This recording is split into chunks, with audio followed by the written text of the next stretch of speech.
Hello बच्चों, मैं विनीत उपाध्याय। कल मैंने आपको बीकॉम एंट्रेंस में कुछ बेसिक नॉलेज आपको दिया था कि कहाँ कहाँ से क्वेश्चन आपसे इलाहाबाद यूनिवर्सिटी और बीएचयू के टेस्ट में पूछे जाते हैं। आज मैं आपको जो वीडियो आपका अपलोड कराने जा रहा हूँ, इस वीडियो में मैं फाइनेंशियल अकाउंट के कुछ क्वेश्चन आपको कराऊंगा। क्वेश्चन के साथ साथ कंसेप्ट भी बताऊंगा। ऐसे ही आपको रोज़ अगर 10-10 क्वेश्चन हो गए तो महीने में 300 क्वेश्चन पार हो जाएंगे। तो इस हिसाब से आपको देखना है। अभी पहला क्वेश्चन मैं एडवांस अकाउंट या फाइनेंशियल अकाउंटिंग का डाल रहा हूँ। Which of the following shows the financial position of a business. इसमें से कौन सा ऐसा ऑप्शन है जो किसी बिजनेस के फाइनेंशियल पोजीशन को बताता है। फाइनेंशियल पोजीशन मतलब फ़ायदे नुकसान को बताता है कि उसकी एग्जैक्ट स्टेटस क्या है, स्थिति क्या है, वित्तीय स्थिति क्या है। इसमें ऑप्शन नंबर ए है profit and loss account, option number 2 है बैलेंस शीट, ऑप्शन नंबर 3 है statement of profit, statement of cost, none of these. तो इसका आंसर आपका होना चाहिए बी फॉर बजरंगबली, यानी बैलेंस शीट। ये आपको ध्यान रखना है। किसी बिजनेस में जो बैलेंस शीट होती है बच्चों, मैं आपको एक्सप्लेन कर दूं, किसी बिजनेस में जो बैलेंस शीट होती है यही किसी बिजनेस का, कंपनी का, फर्म का फाइनेंशियल पोजीशन शो करती है। क्योंकि बैलेंस शीट के अंदर ही एसेट्स और लायबिलिटीज़ दिखाया जाता है, और एसेट्स लायबिलिटीज़ ही फाइनेंशियल पोजीशन बताती है कि आपने कितना कमा के अपने जीवन में बनाया, या आपके ऊपर लोन क्या है। ये सब चीज़ें फाइनेंशियल पोजीशन आपको बैलेंस शीट बताती है और कोई नहीं बताता है। तो इसका आंसर होना चाहिए, पहला answer balance sheet. Question number 2 note करेंगे हम लोग।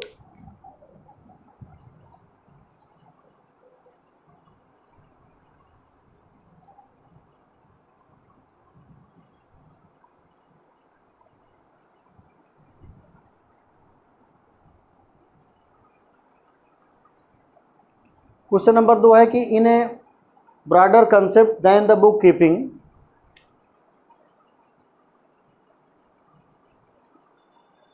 ब्रॉडर कंसेप्ट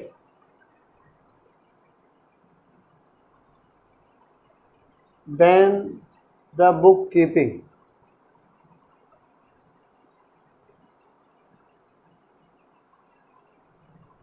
अकाउंटेंसी से पहले का प्रोसेस होता है बुक कीपिंग।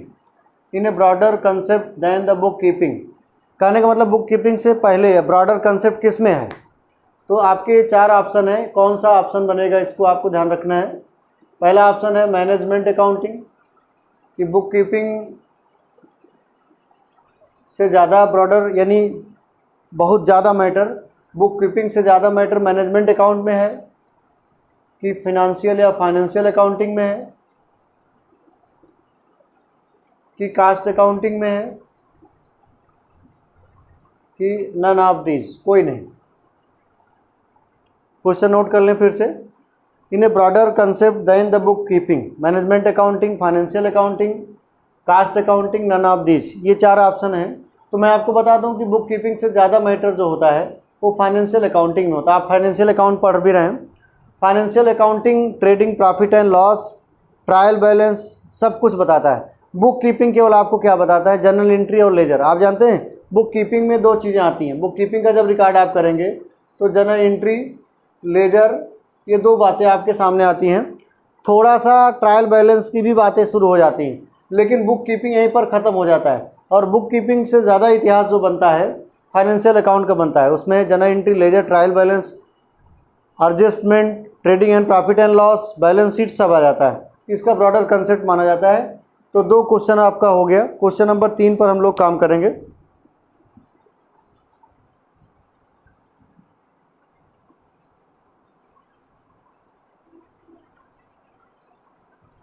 फाइनेंशियल अकाउंट में आपका क्वेश्चन नंबर 3 है कि which of the following is not sub field of the accounting. इनमें से कौन सा अकाउंटिंग का सब फील्ड नहीं? सब फील्ड का मतलब जो उसका सब पार्ट नहीं है। Which of the following, question number 3, which of the following is not, sub part लिख सकते हैं, सब फील्ड लिख सकते हैं, sub part of, which of the following is not sub field of accounting. इसमें से कौन सा अकाउंटिंग का सब पार्ट नहीं? इसमें पहला ऑप्शन आपका क्वेश्चन में दिया है मैनेजमेंट अकाउंटिंग,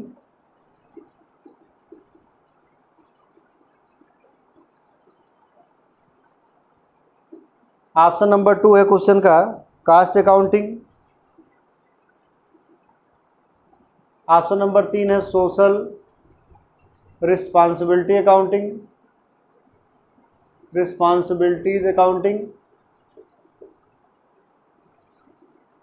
और ऑप्शन नंबर 4 दिया नन ऑफ दिस, इसमें से कोई नहीं। फिर से सवाल समझ लीजिए, क्वेश्चन आपका ये कहना चाह रहा है which of the following is not sub part या सब फील्ड बोल सकते हो ऑफ द अकाउंटिंग, इसमें से कौन सा अकाउंटिंग का सब पार्ट नहीं है। तो आपको मैं बता दूं फाइनेंशियल अकाउंट का सब पार्ट मैनेजमेंट अकाउंट भी होता है, फाइनेंशियल अकाउंट का सब पार्ट कास्ट अकाउंट भी होता है, फाइनेंशियल अकाउंट का सब पार्ट सोशल रिस्पॉन्सिबिलिटी भी होता है। लेकिन सवाल क्या है, which of the following is not, अगर यहाँ पूछता है कि कौन सा सब पार्ट है तो हाँ आंसर में ऑप्शन जो नन ऑफ दीज दिया है इसकी जगह होता है all of above.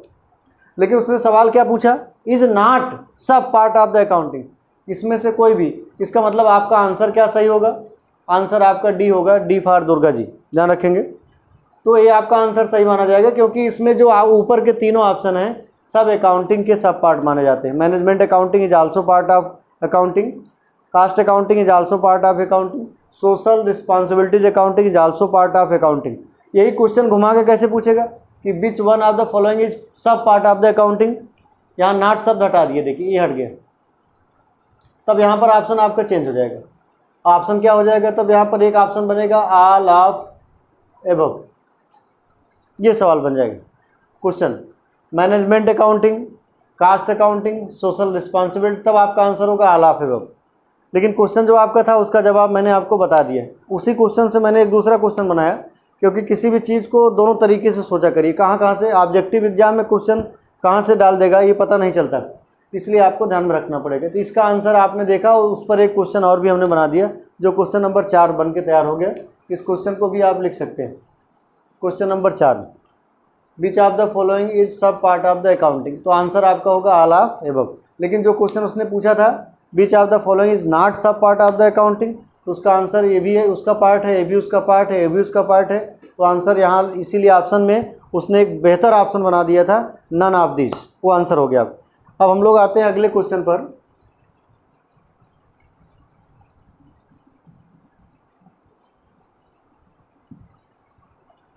Question number next है आपका जो क्वेश्चन एग्जाम में पूछा गया है, accounting is basically concern with,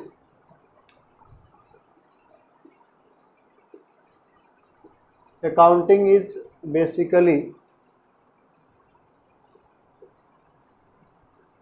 concern with, accounting किससे कंसर्न होता है,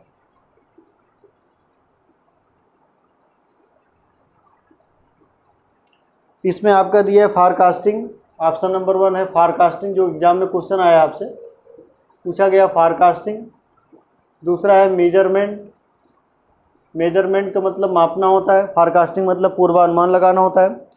और तीसरा ऑप्शन आपका है management,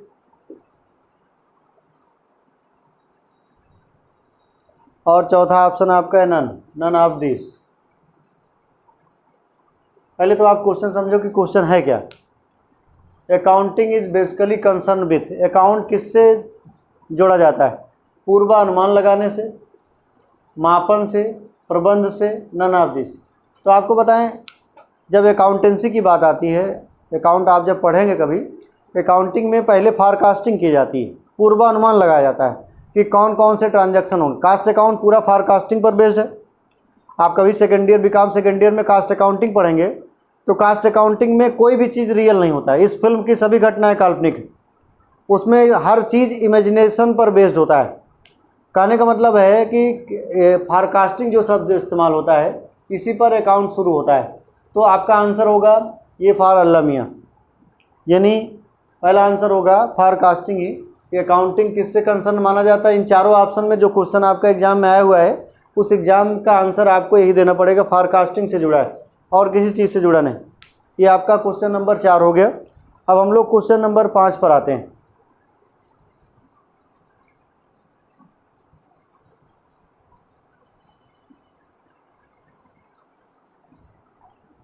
question number 5, question number 5 आपके एग्जाम में पूछा गया है, accounting an ideal accounting period would be. सवाल आपसे पूछा गया, an ideal accounting period would be. इसका मतलब ये क्वेश्चन आपसे क्या जानना चाह रहे हैं कि एक अकाउंटिंग पीरियड का आदर्श मानक क्या है, कितने समय के लिए होना चाहिए, समय क्या होना चाहिए, स्टैंडर्ड। इसमें आपका 4 ऑप्शन दे रहा है, 4 ऑप्शन ही रहेगा आपका। 1 ईयर 1 साल के लिए, 2 इयर्स 2 साल के लिए, या 3 इयर्स 3 साल के लिए, नन ऑफ दिस, ये आंसर। तो कभी भी आपको कोई, आपने जब कभी आप अकाउंटिंग में अकाउंटिंग पीरियड कंसेप्ट पढ़ेंगे, कौन सा कंसेप्ट, अकाउंटिंग पीरियड, ये आपसे सवाल घुमा के भी पूछ सकता है। यहीं से मैं कई क्वेश्चन बता दे रहा हूँ आपको। क्वेश्चन ये भी आपसे पूछा जा सकता है कभी कभी कि अकाउंटिंग पीरियड कंसेप्ट में अकाउंट का पीरियड क्या होना चाहिए, ड्यूरेशन क्या होना चाहिए मैक्सिमम। तो 1 ईयर 1 साल, कोई भी अकाउंटिंग 1 साल में आप ट्रेडिंग पीएल अकाउंट बनाते हैं, बैलेंस शीट 1 साल की बनती है। तो कहने का मतलब जो आइडियल टाइम माना जाता है, टाइम तो आप 10 साल का कर दीजिए कोई दिक्कत नहीं, लेकिन आइडियल टाइम जो अकाउंट्स में अकाउंटिंग पीरियड का है, ये आप पढ़ेंगे अकाउंटिंग पीरियड कंसेप्ट, या आप पढ़े भी होंगे 11th-12th में भी पढ़े होंगे। तो अकाउंटिंग पीरियड कंसेप्ट ये कहता है कि अकाउंटिंग का जो पीरियड होना चाहिए 12 महीने से ज़्यादा नहीं होना चाहिए। और अकाउंटिंग पीरियड 2 होते हैं, कैलेंडर ईयर, कैलेंडर ईयर पर बेस्ड होता है, एक फाइनेंशियल ईयर पर बेस्ड होता है। कैलेंडर ईयर वाला आपको पता होगा कि जनवरी से दिसंबर 31 तक चलता है, और फाइनेंशियल ईयर 1 अप्रैल से 31 मार्च तक चलता है, ये बात। तो कहने का मतलब एक क्वेश्चन से 2 क्वेश्चन क्लियर हुए। तो आपसे सवाल क्या पूछा गया था कंपटीशन में, एग्जाम में, कि एक आइडियल अकाउंटिंग पीरियड क्या होना चाहिए 1 साल। अब यहीं पर क्वेश्चन पूछा जाएगा कि कौन सा कंसेप्ट ऐसा कहता है, तो आप बताएंगे अकाउंटिंग पीरियड कंसेप्ट। फिर तीसरा क्वेश्चन, अकाउंटिंग पीरियड कंसेप्ट के अकॉर्डिंग ईयर जो होते हैं कितने होते हैं, तो आप बताएंगे कैलेंडर ईयर, फाइनेंशियल ईयर, ये सब इसकी जानकारी आपको होना चाहिए। फिर सवाल आपसे पूछा जाता है कि जो अकाउंट बनना चाहिए, जो अकाउंट बनना चाहिए वो कैलेंडर ईयर पर बनना चाहिए कि फाइनेंशियल ईयर पर बनना चाहिए। तो आपका जवाब होगा फाइनेंशियल ईयर पर सभी अकाउंट बनने चाहिए। गवर्नमेंट अपना टैक्सेशन से लेकर के या प्राइवेट अकाउंटिंग भी, दुनिया की सभी अकाउंटिंग जो है 99% केस में फाइनेंशियल ईयर पर बेस्ड होती है। ये आपका क्वेश्चन नंबर 5 हो गया। क्वेश्चन नंबर 6 पर हम लोग आ रहे हैं।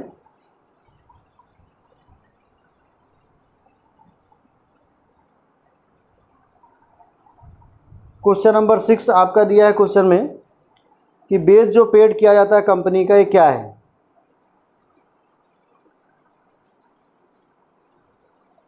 बेजेस पेड बाय कंपनी, जो मजदूरी कंपनियां पे करती हैं, ये क्या है, ट्रांजैक्शन, इवेंट्स,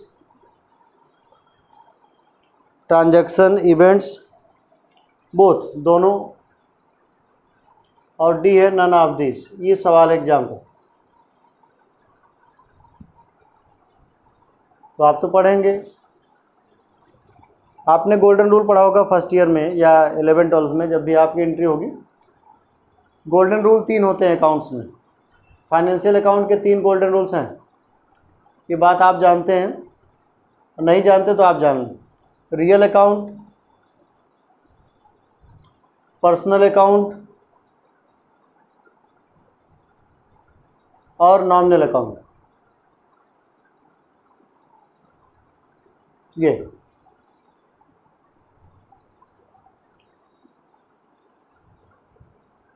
गोल्डन रूल क्या कहता है, जब हम किसी चीज़ का पेमेंट कर देते हैं तो ट्रांजैक्शन बन जाता है। अगर यही बेज पेड ना होता तो इवेंट की बात आ जाती, लेकिन बेज पेड हो चुका है, बेज पेड, ये बात आती। एंट्री यहाँ पर होगी आपका, wages account debited to cash.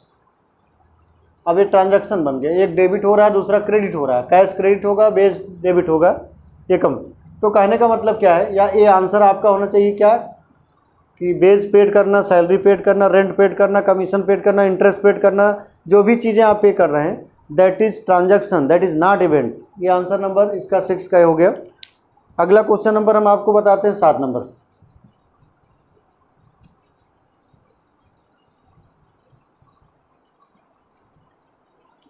Question number 7 में आते हैं हम लोग।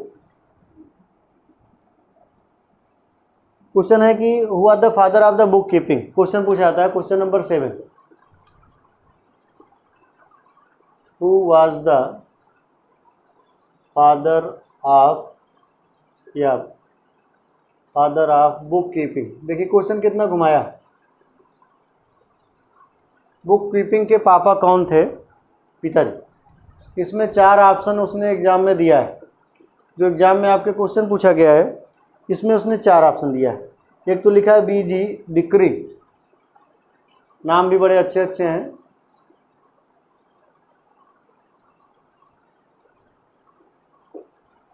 ऑप्शन नंबर 2 में है लूकस पेसियोली।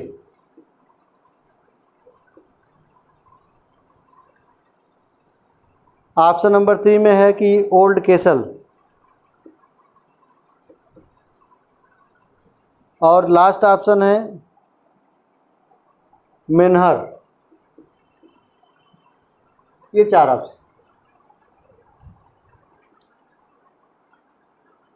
फिर क्वेश्चन ले गया बजरंगबली के नाम से चला गया, डी फॉर बजरंगबली। लूकस पेसियोलो, आपको पता होगा लूकस पेसियोलो ने ही 1494 में इनको अकाउंट का फादर माना जाता है। एक दिन कोई पूछ रहा था कास्ट अकाउंट का पापा कौन है, तो जो अकाउंट का पापा वही सब अकाउंट का पापा है। हमारे सामने ही बैठे हो, वो उसमें मैसेज किए कमेंट बॉक्स में कि सर कास्ट अकाउंट के फाउंडर कौन है। तो जो लोग सुन रहे हो बहुत अच्छे से सुन लें। धरती का कोई अकाउंट हो, सबसे पहले फाइनेंशियल अकाउंट के ही सब पार्ट होते हैं। फाइनेंशियल अकाउंट का sub part management account, cost account, income tax account, सब अकाउंट होते हैं। इसलिए पापा इन्हीं को बोला जाता है। 1494 में इटली का वो वेनिस शहर, ये भी एक क्वेश्चन बन गया आपके सामने। Venice city of Italy.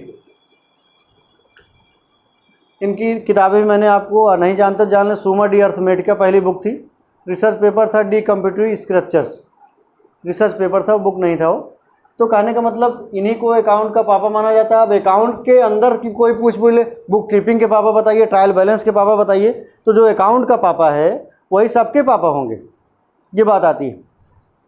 तो कहने का मतलब यहाँ पर आंसर आपका क्या होगा? बुक कीपिंग के फादर किसको माना जाएगा? लूकस पेसियोली का जवाब आएगा क्वेश्चन नंबर 7। अगले क्वेश्चन पर हमारा देश पहुँचता हुआ, financial statement are used by. Next question है, नोट करेंगे आप लोग।